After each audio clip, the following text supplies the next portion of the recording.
Assalamualaikum warahmatullahi wabarakatuh. Bismillahirrahmanirrahim. Alhamdulillahirrahmanirrahim. Wassalamualaikum warahmatullahi wabarakatuh.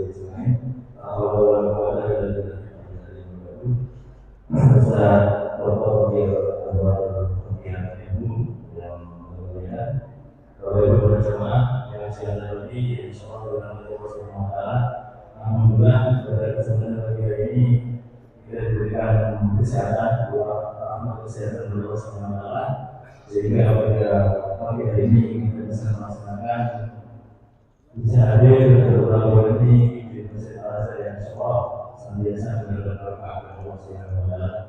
Mudah-mudahan saya berkenan. Selamat datang kepada Muhammad sallallahu alaihi wasallam. Bapak Ibu jemaah, untuk pengajian pada pagi hari ini bersama saya tadi yang menyampaikan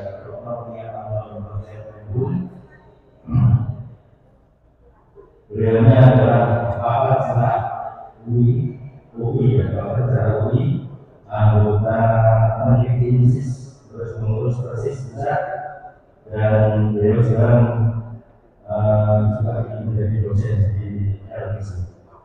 Insyaallah nanti tentang sejarah umat Islam di Indonesia beliau yang terhormat. Mari kita berbagi dalam kontribusi umat Islam pada NKRI. Sebenarnya yang disampaikan oleh Ustaz Bapak yang bersama juga jadi Bismillahirrahmanirrahim. Moga yang Allah di Ya, Pak.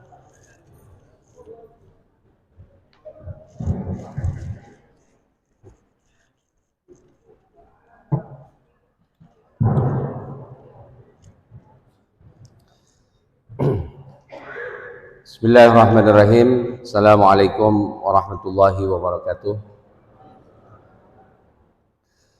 Alhamdulillahilladzi qad an'ama ilaina bi ni'matil iman wal islam wa hadana ila siratihil mustaqim. Asyhadu an la ilaha illallah wahdahu la syarikalah wa asyhadu anna Muhammadan abduhu wa rasuluhu alladzi la nabiyya wa la rasula ba'dah. Amma ba'du. Para hadirin, bapak-bapak, ibu-ibu yang dimuliakan Allah Subhanahu wa taala.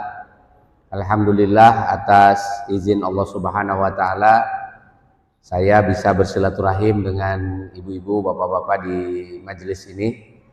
Alhamdulillah ini difasilitasi oleh Ma'had Tahfidz Quran Ibadur Rahman Mojokerto. Insyaallah pada pagi hari ini kita akan pengajiannya ini kalau biasa mungkin mengkaji Al-Quran, hadis Nabi Muhammad SAW, fikih, syariat dan sebagainya, biar ada variasi begitu ya. Nah insya Allah kita akan membahas berkenaan dengan sejarah umat Islam di Indonesia. Nah ini penting untuk kita untuk kita gali, untuk kita fahami, karena ini menjadi sesuatu yang nanti akan menjadi dasar ya bagi pemahaman kita tentang keberadaan kita di Indonesia ini. Kita ini berada di masjid. Nah, ini masjidnya ada tanda tangan Pak Harto ini ya, Soeharto. Ini menarik sekali, ini masjid sejarah ini. Tidak semua masjid ada tanda tangan Pak Hartonya kan gitu ya. Nah, ini salah satu masjid yang ada tanda tangan Soeharto ini. Presiden Indonesia yang kedua. Dibangun oleh Yayasan Amal Bakti Muslim Pancasila. Nah, ini yayasan ini dibikin oleh Soeharto ketika Soeharto mulai dekat dengan umat Islam setelah pergi haji. Jadi Soeharto itu jadi presidennya tahun 67. Lama sekali ya. Jadi presiden tahun 67 tapi baru pergi haji tahun 90. Padahal kalau mau pergi haji dia jadi presiden tahun 67 itu dia bisa pergi tuh haji. Namanya presiden, masa tidak bisa pergi haji ya. Tapi kenapa baru pergi haji tahun 1990. Nah, ini penting ini. Sejarahnya harus kita ketahui. Karena memang sejak 67 sampai tahun 90 Soeharto ketika menjadi penguasa itu dikelilingi oleh orang-orang Nasrani gitu. Jadi umat Islamnya itu sedikit ya yang ada di sekeliling Soeharto. Nah, sehingga banyak mempengaruhi kebijakan Soeharto terhadap umat Islam. Di antaranya pada masa Soeharto itu ada yang disebut dengan kebijakan depolitisasi umat Islam. Jadi umat Islam tuh nggak boleh tampil dalam politik. Jadi dulu partai-partai Islam itu dibubarkan semuanya, dikasih tempat cuma satu aja, nah, namanya P3. Ya, P3 ini Partai Persatuan Pembangunan dulu ya, zaman Soeharto itu dikasih itu aja. Jadi semua orang Islam yang mau partai ya di situ aja. Jadi partai dulu kan banyak ya partai Islam tuh, ada Masyumi dibubarkan, ada NU. Dulu kan PNU namanya, Partai NU, bubarkan, dipaksa masuk Masyumi. Ada namanya PSII, Partai Sarekat Islam Indonesia. Ada PERTI, Partai Tarbiyah Islam Indonesia. Semuanya dibubarkan, nggak boleh ada yang berpolitik. Nah, nanti baru tahun 98 itu ada lagi kan ya. Nah, tahun 90, Soeharto itu sebenarnya dari tahun 85. Tahun 85 itu Soeharto merasa dikhianati oleh kawan-kawan di sekelilingnya, sehingga akhirnya dia mencari teman baru. Nah, teman barunya itu kan nggak ada yang lain, teman yang dulu dia diusir gitu ya, yaitu umat Islam. Akhirnya mulai dekat dengan umat Islam sejak tahun 87. Tahun 90 Soeharto pergi haji. Nah, sejak saat itulah Soeharto dia berdekatan ya, bergandengan dengan umat Islam gitu. Nah, salah satunya dia bikin ini nih, Yayasan Amal Bakti Muslim Pancasila. Bikin masjid di mana-mana. Tuh, tapi ada clue-nya itu, Pancasila. Nah, ini yang menarik ini, kita akan bahas mengenai bagaimana sebetulnya Pancasila ini di dalam sejarah Indonesia, yang kadang-kadang sebagian dari kita ya menganggap umat Pancasila itu sebagai sesuatu yang bukan Islam. Jadi dia bertentangan dengan Islam. Ada yang menganggap begitu, Pak. Ya, seolah-olah gini nih, kalau dasar negara kita Pancasila berarti dasar negara kita ini bukan Islam. Nah, itu keliru itu. Cara mikir begitu itu saya kira terlalu simplistik, terlalu sederhana, dan tidak mengerti sejarah. Karena sebetulnya Pancasila itu ya ketika dia dibuat, yang membuat Pancasila, ini Pancasila ini buatan manusia loh. Yang membuat Pancasila itu adalah sebagian besar dari mereka itu adalah para ulama. Kan kalau kita urut dalam sejarahnya, Pancasila ini dia dicetuskan itu di dalam sidang yang namanya BPUPK. BPUPK itu singkatan dari Badan Penyelidikan Urusan Kemerdekaan. Ya, biasanya pakai I gitu ya, pakai Indonesia, tapi sebenarnya Indonesianya belum ada waktu itu. Jadi dia BPUPK, Badan Penyelidikan Urusan Persiapan Kemerdekaan. BPUPK ini didirikan pada tahun 45 bulan April betul ya. Nah, ini bulan April tahun 45. Didirikannya pada zaman Jepang. Oleh siapa ini? Oleh para aktivis yang pada waktu itu bernegosiasi dengan Jepang agar Jepang memberikan kemerdekaan kepada Indonesia.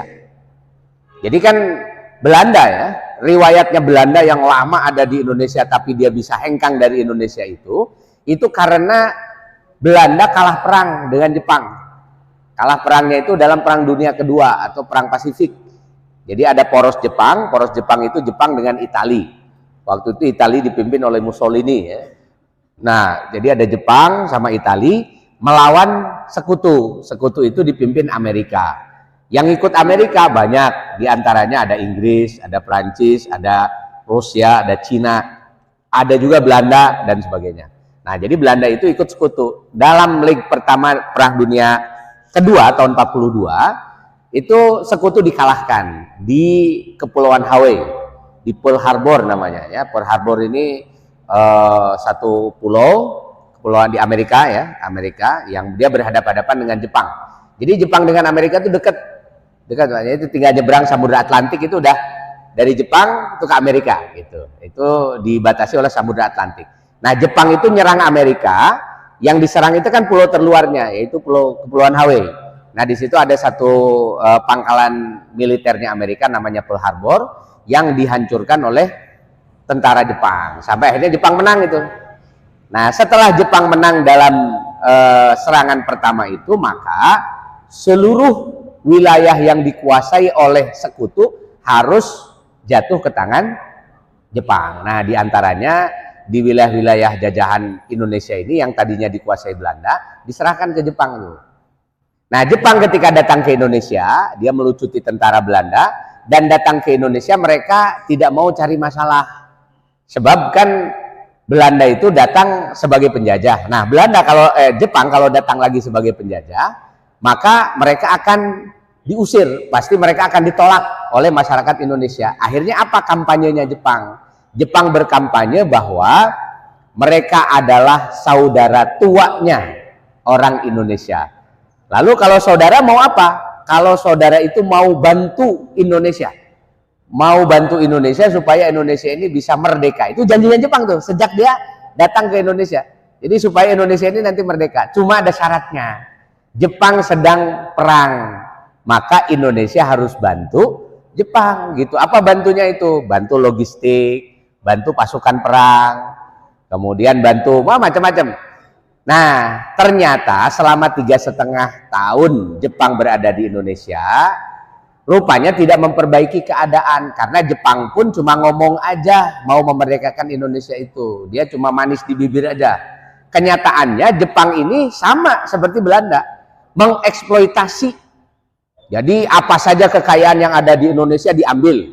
Untuk apa? Biaya perang. Kemudian anak-anak muda, ini kalau usia-usianya masih 20-40 tahun direkrut jadi tentara. Jadi tentara cadangannya Jepang. Ada direkrut jadi heiho ya, kemudian jadi tentara-tentara lain ya yang disiapkan oleh Jepang nanti, terutama heiho itu. Nah, jadi Jepang ini mempersiapkan tentara buat apa? Buat perang. Menghadapi Perang Dunia Kedua itu. Jadi ya sama saja sebenarnya. Jadi Jepang ketika ada di Indonesia, dia tidak memperbaiki keadaan masyarakat Indonesia yang miskin gara-gara adanya Belanda, tambah ada Jepang, tambah miskin lagi gitu ya, lebih parah lagi karena Jepang memang tidak punya niat. Nah, makanya para pemimpin Indonesia waktu itu terus mendesak Jepang. Ini gimana katanya mau memerdekakan nih, masyarakat sudah semakin parah keadaannya, semakin tidak menentu. Sampai kalau cerita zaman Jepang itu ya, cerita orang-orang tua itu, kakek saya cerita zaman Jepang itu cari kain aja susah. Jadi kadang-kadang bikin baju itu dari bekas karung goni gitu ya, karena saking nggak ada, susah sekali, ekonomi itu sangat sulit. Nah, sampai akhirnya para pemimpin ya seperti Soekarno, kemudian waktu itu ada ketua NU ya, ketua NU di Kiai Wahid Hasyim, kemudian Hasyim Asy'ari, ada Kiai Wahab Hasbullah, kemudian ada pimpinan Muhammadiyah, ada Kiai Mas Mansur, Ki Bagus Hadikusumo, kemudian ada dari Persyarikatan Ulama ya, Kiai Abdul Halim dari Majalengka, dari Sukabumi ada Kiai Ahmad Sanusi. Jadi banyak kiai-kiai itu yang mereka pada masa sebelumnya itu banyak dimanfaatkan oleh Jepang untuk kampanye kepada masyarakat supaya Jepang diterima. Tiba-tiba Jepang ini cuma omong kosong aja. Akhirnya mereka banyak mendesak kepada Jepang. Ini mana katanya mau Indonesia merdeka. Akhirnya Jepang karena didesak terus kan itu ya. Nah, tahun 44 itu Perdana Menteri Jepang, Koiso namanya. Nah, dia datang ke Jakarta, kemudian dia berpidato. Ya, kita nanti akan memberikan kemerdekaan untuk Indonesia. Itu bulan September. Nah, bulan September tahun 44. Nah, tapi ditunggu-tunggu nggak ada lagi, sampai akhirnya Soekarno dan Rajiman pergi ke Saigon ya, di tempat pangkalan militernya Jepang itu. Ketemu dengan Perdana Menteri, minta gimana ini ceritanya kan gitu. Akhirnya ya sudahlah kalau begitu, nanti bulan Maret itu keluar perintah untuk memfasilitasi didirikannya panitia untuk kemerdekaan Indonesia. Nanti bulan April itu dibentuk BPUPK. Jadi BPUPK itu Badan Penyelidikan Urusan Kemerdekaan Indonesia. Nah, jadi di bulan April itu nanti ditentukan nih siapa ketuanya, Rajiman Wajudiningrat. Anggota-anggotanya ada 69 orang, 6 orang tapi orang Jepang dia. karena orang Jepang tidak banyak ikut terlibat. Nah, yang 63 sisanya, yang 62 sisanya itu rata-rata adalah banyak sekali di antara ulama dan aktivis Islam. Jadi ulama-ulama yang menjadi anggota di BPUPK itu diantaranya Kiai Wahid Hasyim, kemudian Ki Bagus Hadikusumo, kemudian ada Agus Salim, ada Ki Abdul Halim, ada Ki Ahmad Sanusi dan sebagainya. Jadi banyak sekali itu. Ada sekitar 26 orang pimpinan-pimpinan Islam dan rata-rata mereka adalah ulama. Nah, ini yang harus kita pahami nih.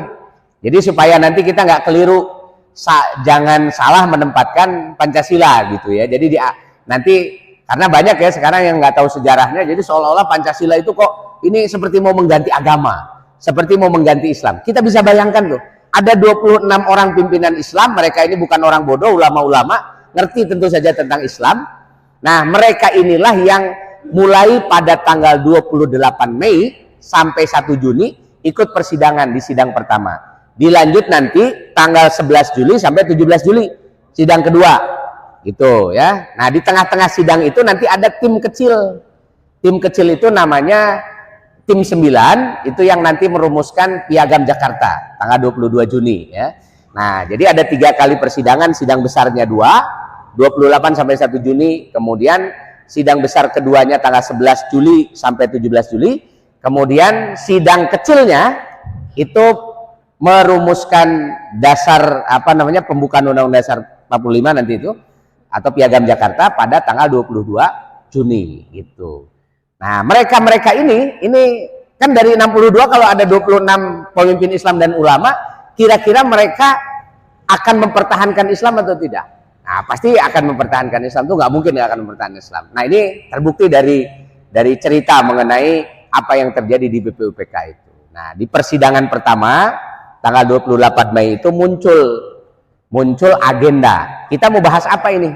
Sebelum nanti membahas yang lebih rinci. Nah, akhirnya pembahasannya apa?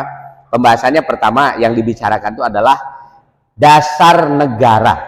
Ini penting sekali karena kan mau bikin negara itu harus ada dasarnya gitu. Jadi jangan kemana-mana bikin dasar negara gak jelas atau bikin negara tapi tidak jelas dasarnya mau kemana, itu kan sesuatu yang tidak tidak baik. Terus yang kedua, merumuskan nanti sistem hukum. Yang ketiga, merumuskan sistem ekonomi. Yang keempat, merumuskan sistem pemerintahan. Jadi sistem hukumnya seperti apa, sistem ekonominya bagaimana, nanti sistem pemerintahannya modelnya seperti apa. Nah, perdebatan sampai tanggal 1 Juni ini perdebatan yang yang berhari-hari dilakukan, itu panjang sekali perdebatannya, adalah tentang dasar negara. Jadi yang 3 itu agendanya tidak sempat didiskusikan. Diskusi panjang sampai tanggal 1 Juni itu tentang dasar negara gitu. Dan menarik sekali, dalam diskusi itu muncul 2 opsi. Nah, 2 opsinya itu apa? Pertama, usul dari masyarakat, dari para ulama waktu itu, para pemimpin Islam, mengusulkan supaya Indonesia ini menjadi negara yang dasarnya Islam. Nah, itu usul pertama itu. Jadi yang muncul di dalam sidang BPUPK itu nama Islam. Jadi Islam itu diusulkan sebagai dasar negara. Nah, kita nanti akan bincangkan ya dibalik kenapa muncul itu nama Islam. Yang kedua, ada usulan tidak menyebut ideologi atau agama yang lain. Ada usulan supaya Islam itu jangan terlalu ditonjolkan namanya. Nanti diturunkan saja menjadi sesuatu yang lebih sederhana. Nah, cuma waktu itu belum ketemu tuh formulanya seperti apa. Baru ada usulan nama saja dari Soekarno. Jadi Soekarno itu ketika pidato 1 Juni dia mengusulkan, ya saya mengusulkan saja ini, ada yang disebut dengan Pancasila. Nah, Pancasila itu 5 sila. Isinya apa? Pertama, internasionalisme, kemanusiaan, internasionalisme, persatuan, kemudian musyawarah, ketuhanan gitu. Jadi cuma nyebut gitu aja.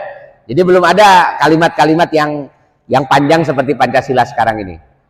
Nah, kata-kata yang disampaikan Soekarno ini dia katakan sebagai semacam apa ya, semacam sesuatu yang lebih bisa diterima daripada Islam, kata beliau tuh begitu kan gitu ya. Tetapi bukan berarti apa yang disampaikan Soekarno ini adalah untuk menghapus agama atau menghapus Islam, itu tidak gitu. Nah, jadi Soekarno hanya mengusulkan itu, tapi itu belum belum muncul isi dari Pancasila itu apa, baru mengusulkan nama. Soekarno mengatakan bila suka namanya kita beri nama Pancasila, tapi kalau terlalu panjang kita bisa peras menjadi 3, namanya Trisila. Atau kalau terlalu panjang lagi, ini kan kalau 5 terlalu panjang, 3 masih agak panjang, kita bikin 1 saja, Ekasila.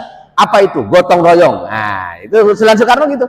Jadi ketika muncul muncul 2 opsi itu, 1 opsi Islam, 1 opsi gotong royong, Trisila atau Pancasila, itu dari Soekarno, belum diputuskan. Nah, jadi semenjak 1 Juni itu yang disebut hari kelahiran Pancasila sebenarnya adalah nama yang lahir itu. Jadi baru namanya saja muncul nama Pancasila, itu belum diputuskan. Jadi masih opsinya adalah Islam atau tadi itu ya usulannya Soekarno. Nah, akhirnya diputuskan sejak 1 Juni lah, kalau begitu sudah kita tetapkan saja panitia kecil. Jadi dibikin panitia kecil, ada 8 orang yang terdiri dari para aktivis ini, kemudian nanti di tengah jalan berubah jadi 9 orang. Nah, siapa 9 orang ini? 9 orang ini ada perwakilan dari kalangan Islam. Dari kalangan Islam itu perwakilannya adalah 1 Profesor Kahar Muzakir. Nah, Profesor Kahar Muzakir ini seorang aktivis Muhammadiyah ya, yang banyak terlibat ya di dalam penyusunan di BPUPK itu. Beliau juga anggota BPUPK. Kemudian yang kedua ada mewakili NU, yaitu Kiai Wahid Hasyim. Nah, beliau putra dari Hasyim Asy'ari. Kemudian ada dari Sarekat Islam, yaitu Haji Agus Salim. Kemudian ada Abi Kusno Cokrosioso, itu juga mewakili Sarekat Islam. Ada yang mewakili Kristen, namanya A.A. Maramis. Kemudian ada Soekarno juga. Kemudian ada Rajiman Wadudiningrat dan lainnya. Itu. Nah, jadi kalau kita lihat ya, ada 4 orang wakil dari umat Islam dari 9 orang itu. Nah, tentu saja ini perwakilan yang cukup banyak dan cukup besar. Nah, di dalam persidangan kecil ya, 9 orang ini kemudian merumuskan Piagam Jakarta. Nah, Piagam Jakarta itu apa? Piagam Jakarta itu kalau sekarang adalah pembukaan Undang-Undang Dasar 1945. Nah, jadi kalau kita ada Undang-Undang Dasar, ada pembukaannya, itulah Piagam Jakarta itu. Nah, cuma nanti ada perubahan 18 Agustus. Nah, kalau Piagam Jakarta yang awalnya, yang tanggal 22 Juni itu disepakati oleh 9 orang ini, isinya menarik sekali. Pertama adalah pernyataan kemerdekaan. Tapi di dalam konstitusi kita, di dalam Undang-Undang Dasar kita, yang asalnya dari Piagam Jakarta itu, di dalam Piagam Jakarta disebutkan begini: atas berkat rahmat Allah yang Maha Kuasa. Itu disebutkan begitu tuh. Maka atas berkat rahmat Allah yang Maha Kuasa, bla bla bla, kita mendapatkan kemerdekaan. Jadi di dalam Piagam Jakarta itu, dan itu tertulis di dalam Undang-Undang Dasar kita, di Undang Dasar itu jelas sekali bahwa kemerdekaan ini adalah pemberian dari Allah Subhanahu wa taala. Nah, Allah itu Tuhannya siapa kan gitu ya? Tentu Tuhannya umat Islam. Kenapa kok berani itu menuliskan begitu? Karena kenyataannya kan, di Indonesia ini sewaktu Indonesia mau merdeka, jumlah penduduk Islam di Indonesia itu angkanya lebih dari 90%, mungkin 92 atau 93. Artinya apa? Mayoritas penduduk Indonesia itu adalah Islam. Nah, karena mayoritas penduduk Indonesia itu Islam, maka wajar yang namanya umat Islam itu mengusulkan, sudah ini kan kita mayoritas Muslim, apa susahnya negara ini kita bikin jadi negara yang dasarnya Islam gitu. Dan itu masuk akal memang. Kenapa tidak ada agama lain yang mengusulkan untuk jadi dasar negara? Misalnya ada Kristen, ada Hindu, ada Buddha misalnya. Kenapa tidak mengusulkan begitu? Ya nggak masuk akal kalau mereka usul itu.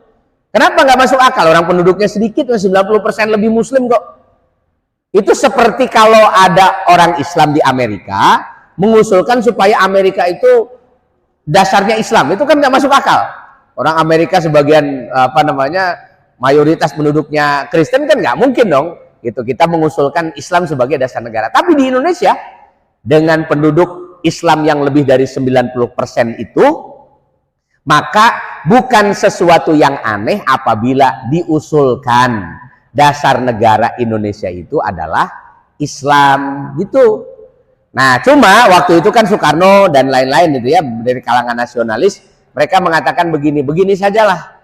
Ini kalau seandainya kita ngotot untuk menjadikan Islam sebagai dasar negara, mungkin nanti yang lain-lain yang bukan Islam bisa jadi akan menolak.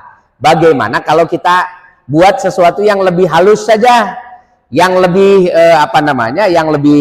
yang lebih soft lah, kira-kira gitu ya, dari Islam itu kita buat menjadi prinsip-prinsip pokok yang dipegang juga oleh Islam. Kita buat saja cita-cita sebagai cita-cita kemerdekaan kita, cita-cita negara yang baru dibuat. Nah, maka akhirnya disepakati di tim 9 itu ada 5 dasar di dalam kemerdekaan Indonesia. Apa itu 5 dasar kemerdekaan Indonesia? Pertama, dasar prinsip pertama adalah ketuhanan dengan kewajiban menjalankan syariat Islam bagi pemeluknya. Ini dokumen negara ini. Ini adalah hasil dari persidangan di BPUPK nanti, karena ini disetujui pada tanggal 17 Juli itu. Jadi 17 Juli diketok palu ini.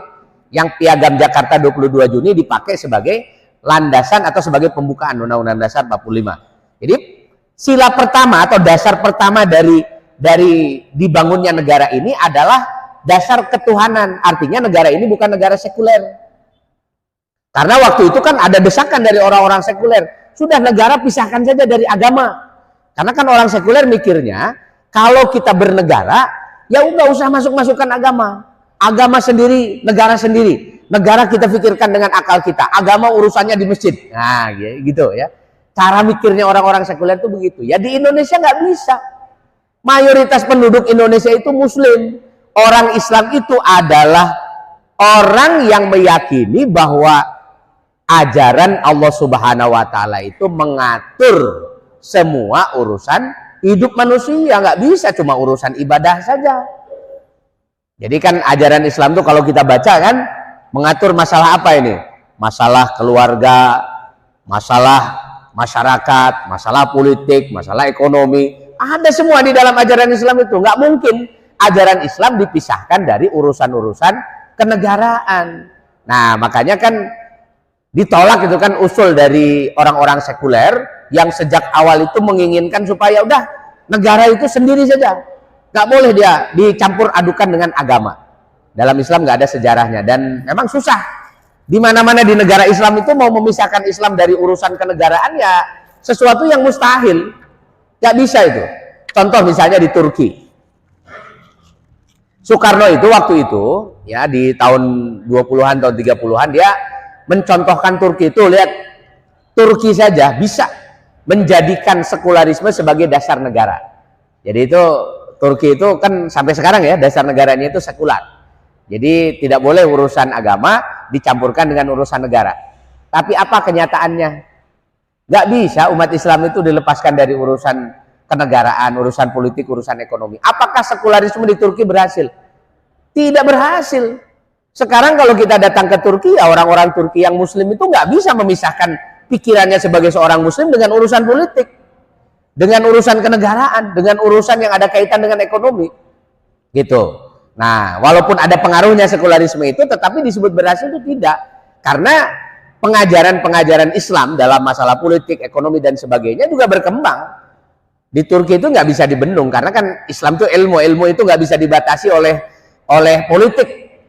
Gitu. Jadi kalau Islam memikirkan soal politik dengan ilmu, Islam memikirkan ekonomi dengan ilmu, Islam memikirkan masalah sosial dengan ilmu, masalah kemasyarakatan dengan ilmu, ya politik apa yang bisa menghalangi ilmu? Nggak ada. Itu dia bisa nembus kebijakan-kebijakan politik. Nah, sampai akhirnya di Turki sekarang ini, apalagi semenjak dipimpin oleh Erdogan, gitu kan, yang namanya agama itu ya dia nggak bisa lagi sudah dipisahkan dari urusan-urusan politik, gitu. Jadi sudah apa namanya, sudah inherent. Kita juga menyaksikan sekarang ini banyak orang sekuler di Indonesia yang mengkampanyekan, wah pisahkan saja politik dari urusan agama, masalah ekonomi dari urusan agama. Apa bisa? Ya nggak bisa. Umat Islam itu kalau sudah mikir Islam itu way of life. Dia adalah cara mikir untuk kehidupan. Jadi ajaran untuk kehidupan. Ya namanya hidup kan nggak cuma di masjid. Hidup itu ya di rumah, hidup itu ya di kantor, hidup itu ya di kebun, hidup itu ya di pasar, hidup itu ya di kantor pemerintahan dan sebagainya. Jadi di mana-mana itu kita hidup, dan Islam itu adalah ajaran untuk hidup. Nah, sehingga tidak bisa kita memisahkan antara urusan agama ini dengan urusan politik. Makanya ketika Pancasila dirumuskan, dasar negara kita ini adalah negara yang berketuhanan. Nah, kalau negara berketuhanan artinya negara ini urusan-urusannya nggak boleh lepas dari agama. Jadi kalau kita mengusulkan sesuatu di dalam kebijakan pemerintah dengan landasan dalil agama, maka itu adalah sesuatu yang sah. Contoh misalnya, sekarang ini di DPR sedang ada pembahasan undang-undang minuman beralkohol, nah, atau minuman keras ya, minuman beralkohol di ini ya, undang-undangnya itu. Umat Islam itu sangat boleh untuk mengajukan usul kepada pemerintah dengan dasar bahwa Islam mengharamkan khamr, agar pemerintah mengatur peredaran mengatur urusan miras ini berdasarkan keyakinannya umat Islam. Gak ada salahnya. Kenapa gak ada salahnya?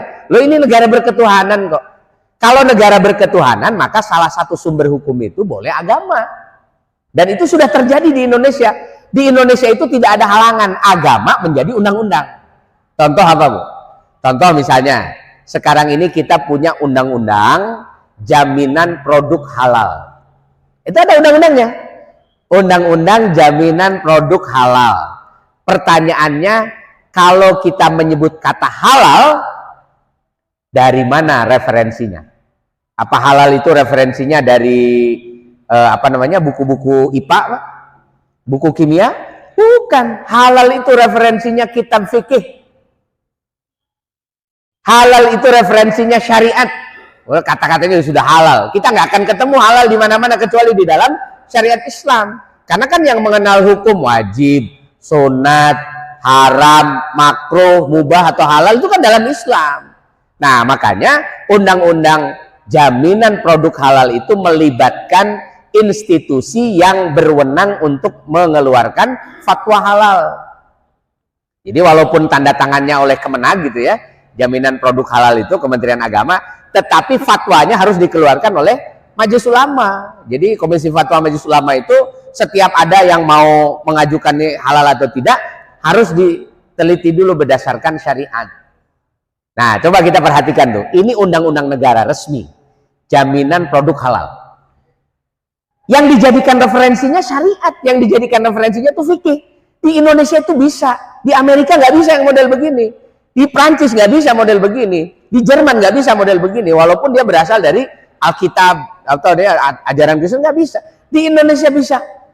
Kenapa di Indonesia bisa? Sejak awal Indonesia merdeka, di antara ciri atau dasar dari sistem kenegaraan kita ini adalah kita adalah negara berketuhanan, yang maknanya semua orang yang beragama di Indonesia, yang bertuhan di Indonesia, mereka harus dilindungi oleh negara. Jadi kita sebagai umat Islam ini, ya, berdasarkan konstitusi kita punya hak untuk menjalankan keyakinan kita, dilindungi oleh undang-undang. Jadi kalau misalnya nanti ada yang melarang kita sholat, laporkan Pak ke polisi itu. Melanggar konstitusi dia. Kok ngelarang-larang orang sholat? Misalkan gitu ya, kan orang sholat masa dilarang? Ini kan keyakinan kita sebagai umat Islam. Sama kalau misalnya ada orang mau sembelih kurban, dilarang, nggak boleh sembelih kurban. Jadi kalau ada yang melarang begitu, laporkan ke polisi itu. Kenapa? Karena polisi sebagai alat negara, dia memiliki kewajiban untuk menegakkan konstitusi. Orang yang melarang umat Islam menjalankan syariatnya adalah pelanggar konstitusi. Karena konstitusi kita sejak awal dibuat tujuannya adalah melindungi syariat, melindungi orang yang beragama. Nah, termasuk tadi itu. Jadi undang-undang syariat itu bisa dibikin di Indonesia, jaminan produk halal. Nah, itu udah syariat banget. Apalagi coba undang-undang yang dibuat oleh negara tapi dasarnya adalah syariat Islam. Ada namanya Undang-Undang Perbankan Syariah. Wah, itu disebut tuh. Undang-Undang Perbankan Syariah. Syariah disebut.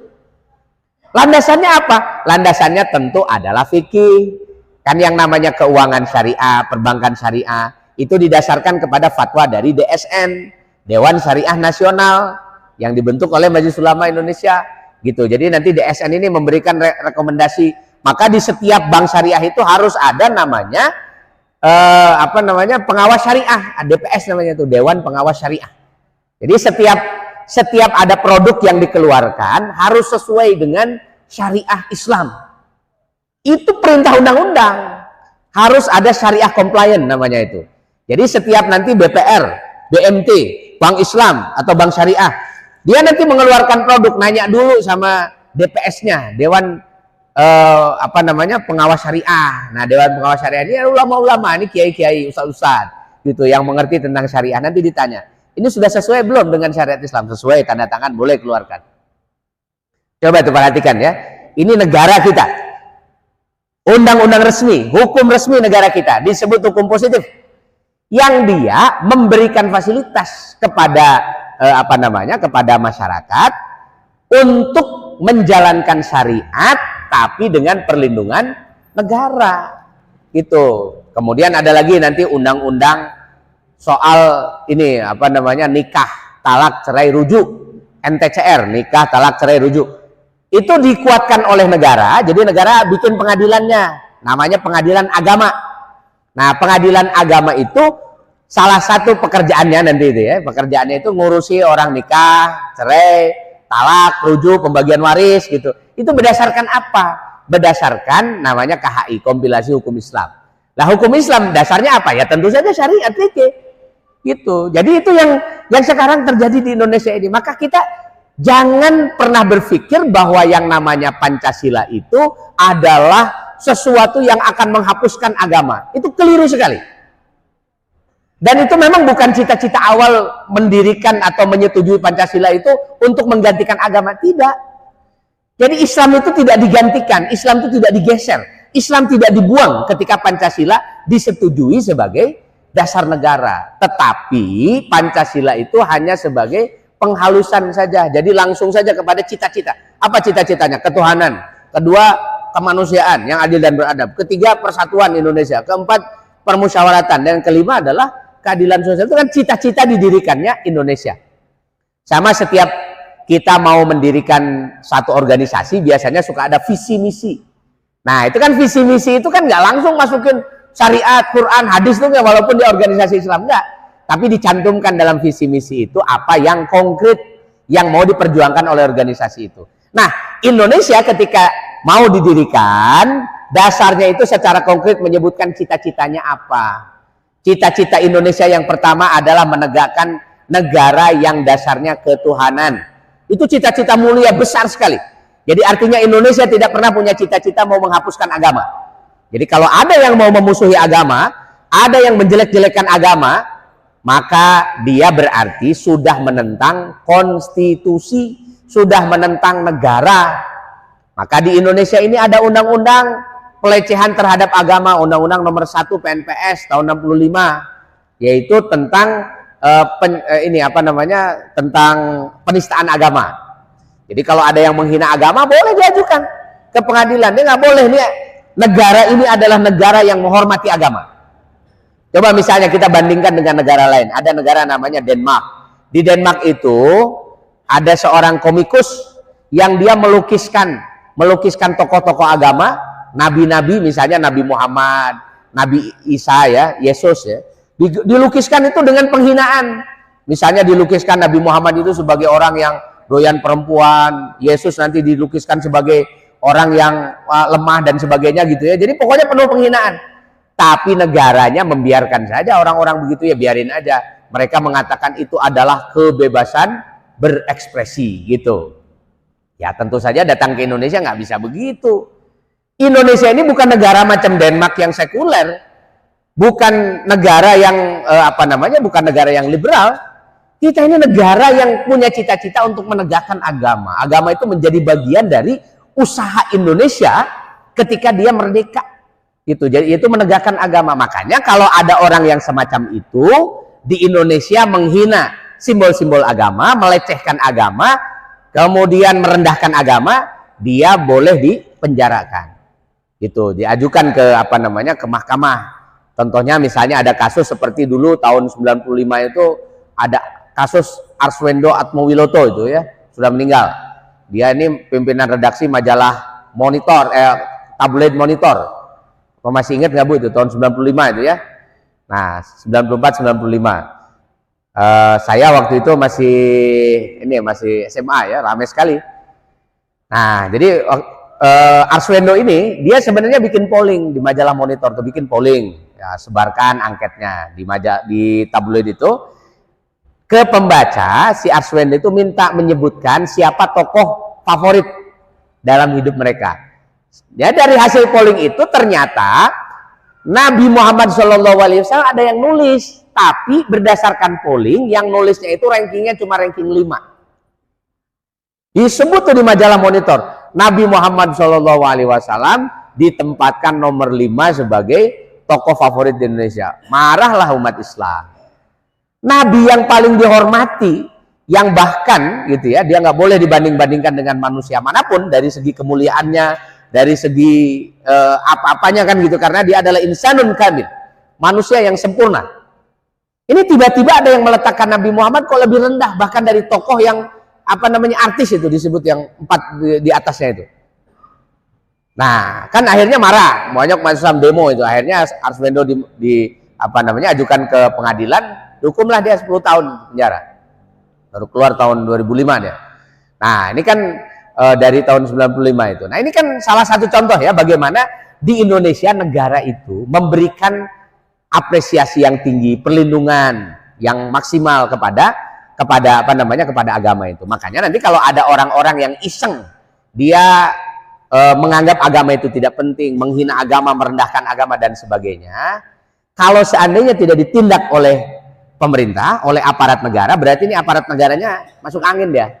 Karena sebetulnya undang-undangnya jelas sekali kita ini. Jadi secara konstitusi memang Indonesia bercita-cita untuk menegakkan agama ini. Nah, itu kan jelas kan di situ ya. Kita bisa melihat contoh-contohnya bagaimana agama di Indonesia dia mendapatkan tempat yang sangat terhormat. Nah, akhirnya kan dari Piagam Jakarta tanggal 22 Juni yang disepakati nanti di sidang BPUPK 11 sampai 17 Juli itu menjadi dokumen resmi negara. Jadi walaupun nanti Indonesia nggak jadi diberi kemerdekaan oleh Jepang, karena Jepang pada bulan Maret tanggal 14 Agustus. Ini sebelum 17 Agustus ya. Tanggal 14 Agustus tahun 45 Jepang menyerah kepada sekutu. Sampai di akhirnya harus meninggalkan Indonesia. Jadi Jepang ini angkat kaki lah dari Indonesia setelah 3,5 tahun ada di Indonesia. Nah, pada saat itu janji Jepang mau memerdekakan Indonesia itu belum jadi. Jadi belum sempat itu. Ini juga kita harus alhamdulillah, karena di dalam sejarah kita tidak pernah punya cerita mendapatkan kemerdekaan karena diberi oleh bangsa lain. Beda itu nanti dengan orang-orang Malaysia misalnya. Malaysia itu merdeka tahun 57, tapi merdekanya karena dimerdekakan oleh Inggris. Jadi dikasih sama Inggris itu. Malaysia itu termasuk negara persemakmuran. Jadi negara persemakmuran itu negara yang dimerdekakan oleh Inggris. Sama seperti Australia. Malah kalau Australia ya sampai sekarang dia bukan hanya persemakmuran, tapi dia adalah negara yang masih berada di bawah Ratu Inggris. Kalau sekarang Raja Inggris, Raja Charles. Nah, kan jadi Australia itu dia punya gubernur, kepala negara, perdana menteri, tapi dia bosnya perdana menteri Australia itu ke Inggris gitu. Jadi ke Raja Inggris. Jadi Inggris itu punya wilayah banyak sekali ya. Australia itu termasuk wilayah Inggris sampai sekarang. Tuh, makanya bahasa resminya Australia walaupun dia dekat dengan Asia, tidak menggunakan bahasanya orang-orang Asia, dia pakai bahasa Inggris. Itu. Nah, itu kan itu sebabnya kenapa Australia itu pakai bahasa Inggris, karena memang dia wilayah Inggris. Nah, Malaysia juga diberi kemerdekaan oleh Inggris. Itu tahun 57 itu sewaktu orang lain sudah merdeka, ini kayaknya Malaysia udah nggak enak ya, masih berada di bawah Inggris. Akhirnya diberi kemerdekaan oleh Inggris. Hong Kong tahun 97 itu dimerdekakan, dikembalikan ke Cina. Siapa yang ngasih kemerdekaan? Ya, orang Inggris. Gitu. Jadi Hong Kong dikasih kemerdekaan oleh Inggris, Taiwan sama Inggris juga gitu ya. Terus Malaysia sama Inggris. Banyak yang diberi Inggris tuh, Brunei dan sebagainya. Tapi Indonesia yang tadinya mau diberi kemerdekaan oleh Jepang tuh nggak jadi. Karena Jepangnya keburu angkat kaki dari Indonesia. 14 Agustus sudah dia harus harus melucuti senjatanya, pergi dari Indonesia, balik ke kampungnya, balik ke negaranya. Nah, pada saat itulah para pemimpin Indonesia ini dihadapkan kepada ujian yang serius.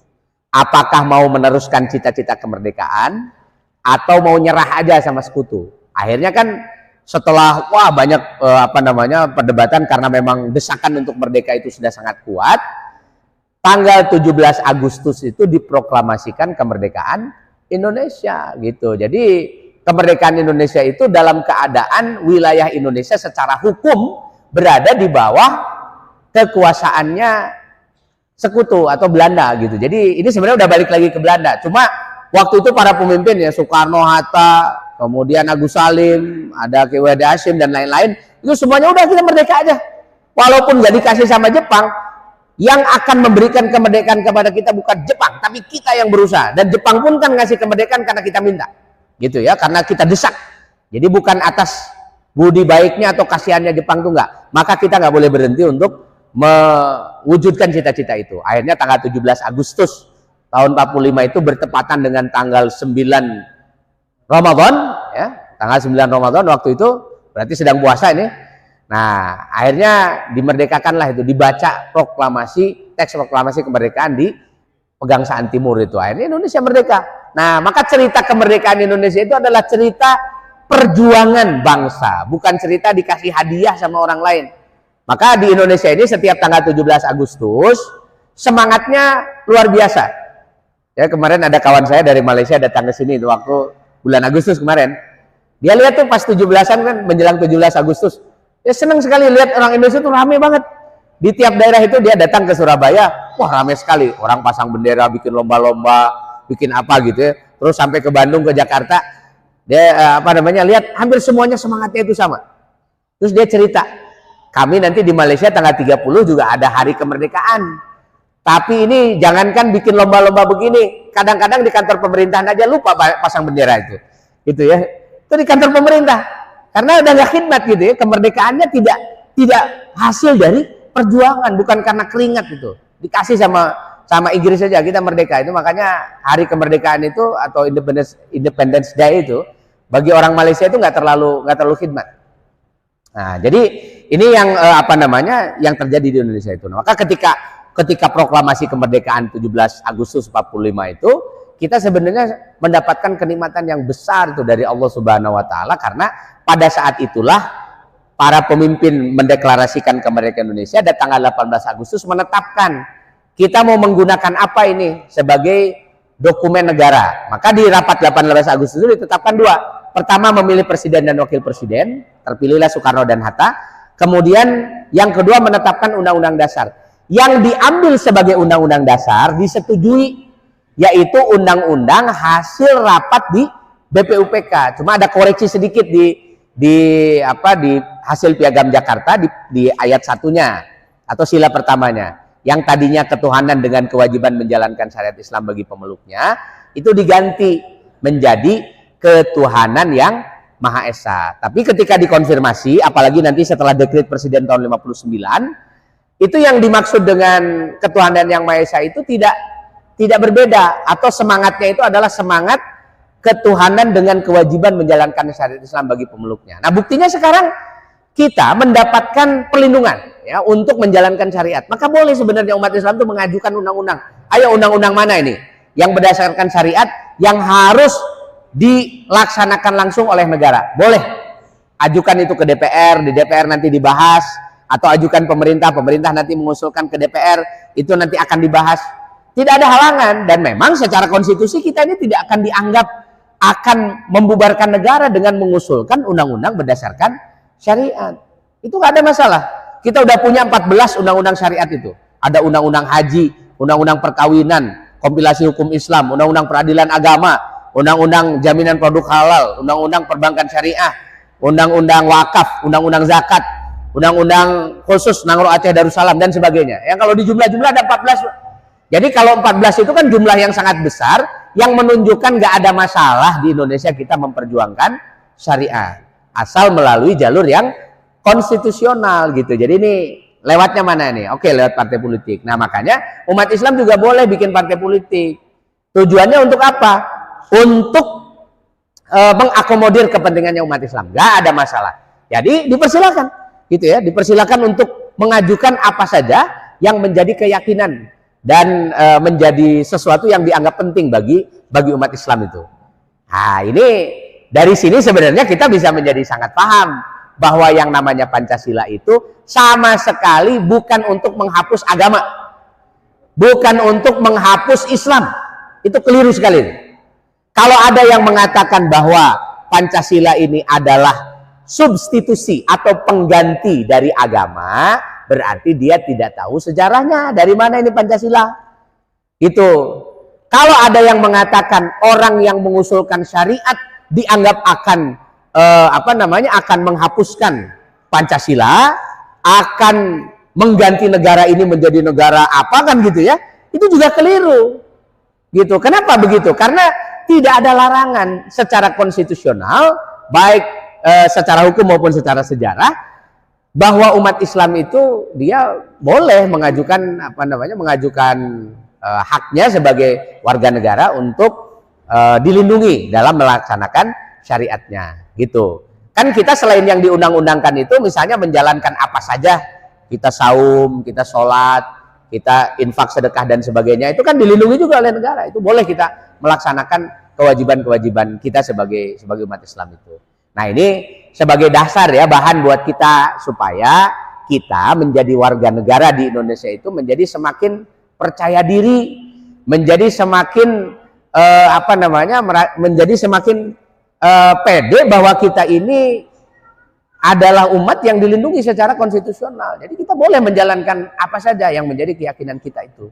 Nah, jadi tidak perlu dibentur-benturkan, tidak perlu dihadap-hadapkan itu antara penegakan syariat Islam dengan konstitusi negara kita gitu. Karena itu bukan sesuatu yang untuk dibentur-benturkan, tidak, karena dia berjalan seiringan. Ya, kita kan bisa maklum, dulu Indonesia diperjuangkan oleh para ulama, diperjuangkan oleh para kiai, oleh para pemimpin Islam. Masa sih ada ulama kiai mau memperjuangkan Islam tapi dengan cara menghapuskan Islam? Kan nggak mungkin itu. Gitu. Jadi mereka ini berpikir bagaimana caranya supaya umat Islam ini bisa menjalankan keyakinannya. Kalau ada individu-individu yang menghalangi kita di dalam menjalankan agama, itu tentu saja bukan karena direstui oleh negara, tapi karena sentimennya dia, pikirannya yang tidak senang dengan ajaran Islam itu. Nah, saya kira kita harus bedakan antara kecenderungan individual, walaupun dia pejabat, walaupun dia pemimpin ya, dengan konstitusi. Konstitusi itulah yang menjadi dasar negara kita, bukan kepentingan dan keinginannya para pejabat tadi. Nah, saya kira itu saja yang bisa disampaikan ya mengenai perjalanan sejarah bangsa ini. Mungkin di antara Bapak Ibu-ibu sudah banyak yang tahu, tetapi mudah-mudahan ya, kalau yang sudah tahu ini menjadi mengingatkan lagi, yang belum paham dan belum tahu bisa menjadi pengetahuan baru dan menjadi semacam penyemangat kita untuk tetap menjadi orang Indonesia yang baik, warga negara yang baik, sekaligus menjadi orang Islam, orang Muslim yang soleh, taat kepada Allah Subhanahu Wa Taala, bertakwa kepada Allah Subhanahu Wa Taala. Nah, saya kira sampai di sini saja pertemuan kita pada pagi hari ini. Mohon maaf atas segala kekurangan. Apabila ada yang benar, tentu saja itu datang dari Allah Subhanahu Wa Taala. Kesalahan-kesalahan saya mohon dimaafkan. Rabbana la tuzigh qulubana ba'da idh hadaitana wa hab lana min ladunka rahmatan innaka antal wahhab. Rabbana atina fid dunya hasanah wa fil akhirati hasanah wa qina adzabannar. Wassalamualaikum warahmatullahi wabarakatuh.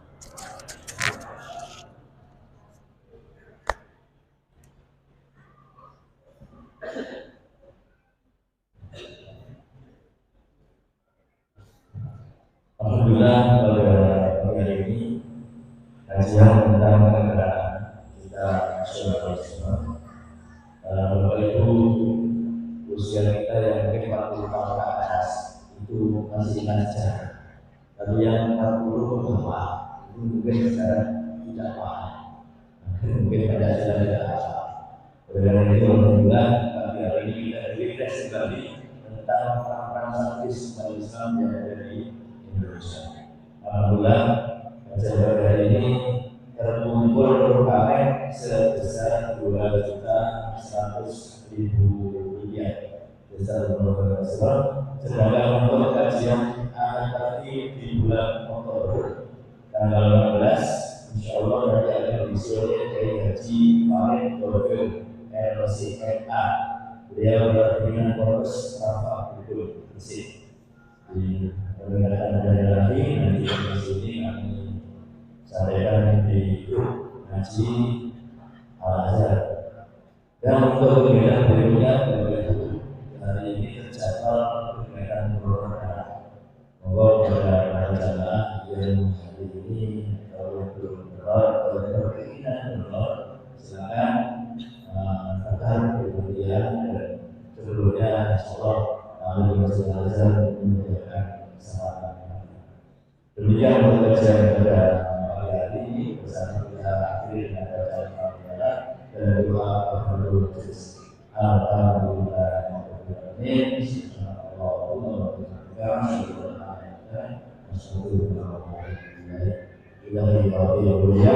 Assalamualaikum warahmatullahi wabarakatuh. Sekali lagi untuk materi tanggal 16, insyaallah saya Haji Farid Dorfil dari MA, pimpinan Polres Rafa.